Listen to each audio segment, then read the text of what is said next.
Salut à tous, j'espère que vous allez bien, content de vous retrouver aujourd'hui. Aujourd'hui, je vais parler de quelque chose de très important. La manière dont nous vivons a souvent beaucoup plus d'impact que les mots que nous disons à notre sujet. Parfois, on pense que prononcer des paroles à notre sujet va révéler notre état d'esprit ou bien même révéler notre identité, mais en réalité, nos actions et notre manière de vivre révèlent bien plus que de simples paroles. Dans cette vidéo, on va explorer l'importance de la façon dont nous vivons en tant que chrétiens et comment cela doit refléter notre foi.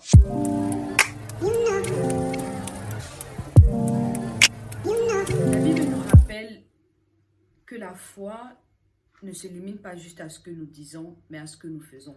Dans Jacques 2, 17, il est écrit que la foi sans les œuvres est morte de la manière la plus possible. Il y a les versions un peu plus compliquées, mais je la connais souvent plus de cette façon et je l'ai retenue de cette façon. Cela veut dire clairement que nos actions témoignent de ce que nous croyons réellement. Par exemple, dis juste je suis chrétien, c'est facile, mais ce que je fais montre si je vis vraiment selon les standards divins, selon la parole de Dieu. Donc, comprendre que nos actions ou nos actes parlent beaucoup plus fort que nous. En tant que disciples de Jésus, nous sommes appelés à suivre son exemple.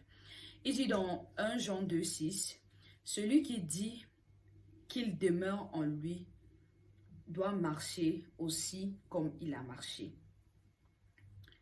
Si quelqu'un veut vivre comme Jésus, il doit suivre son exemple. Il doit s'efforcer. Nous devons nous efforcer à vivre de la même manière que lui-même. Et pas seulement par nos mots, mais par nos actions. Parce que Jésus, lui, il faisait tellement d'actions qui prouvaient vraiment qu'il était de Dieu, qu'il était envoyé par Dieu. Alors chaque jour, nous avons l'occasion vraiment de démontrer l'amour de Dieu au travers de ce que nous faisons pour les autres. Mais ce n'est pas seulement ce que nous faisons, c'est aussi pourquoi nous le faisons. Dans Colossiens 3, 23, il est écrit « Tout ce que vous faites, faites-le de bon cœur, comme pour le Seigneur et non pour les hommes. » Alors, la raison pour laquelle vous devez faire les choses, ou bien nous devrions faire les choses, ce n'est pas pour plaire à un homme, ce n'est pas pour attirer l'attention, ce n'est pas pour avoir des applaudissements des hommes, mais c'est pour nous devons d'abord le faire par amour pour Dieu, par amour pour lui. Plus tu le fais par amour pour lui, plus que tu fais a plus de poids, plus tes actions ont plus d'impact dans la vie de ceux qui t'entourent. Jésus n'a jamais voulu que nous soyons juste des hommes de parole, mais d'action. Il dit dans Matthieu 23, 28, « Vous, de même, au dehors, vous paraissez juste aux hommes, mais au-dedans, vous êtes plein d'hypocrisie et d'iniquité. » Si nous disons être chrétiens, nous devons vivre comme lui. Nous devons vivre comme tel. Nous devons vivre comme notre statut.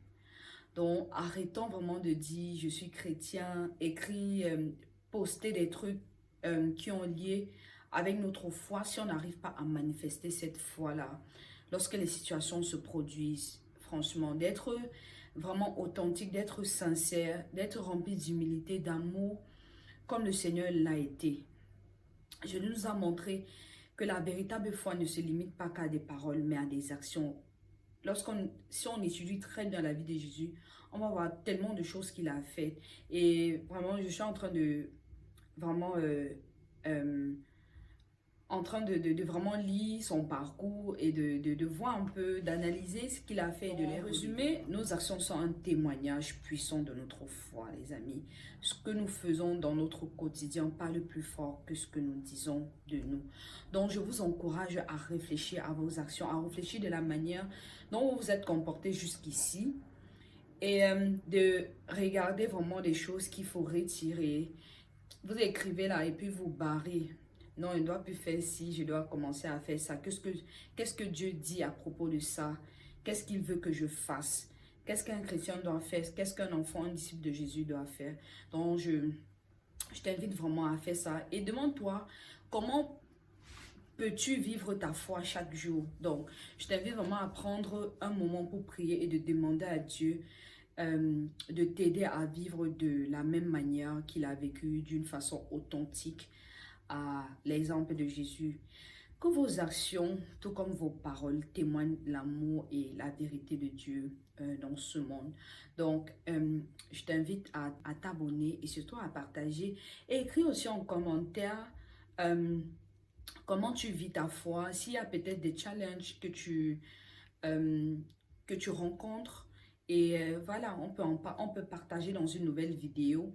Et en fonction de vos questions et en fonction de vos réponses aussi, de vos questions aussi, je peux essayer de créer une autre vidéo pour qu'on essaie de partager et de mieux réfléchir par rapport à ça. On essaie de changer. Donc, on se retrouve pour une nouvelle vidéo. Et si cette vidéo t'a béni, n'essaie pas de partager autour de toi pour que si quelqu'un est dans le besoin, qu'il soit aussi béni. Si tu n'as pas encore donné ta vie à Jésus, je t'invite vraiment à y penser et savoir qu'il est la réponse à tous tes problèmes.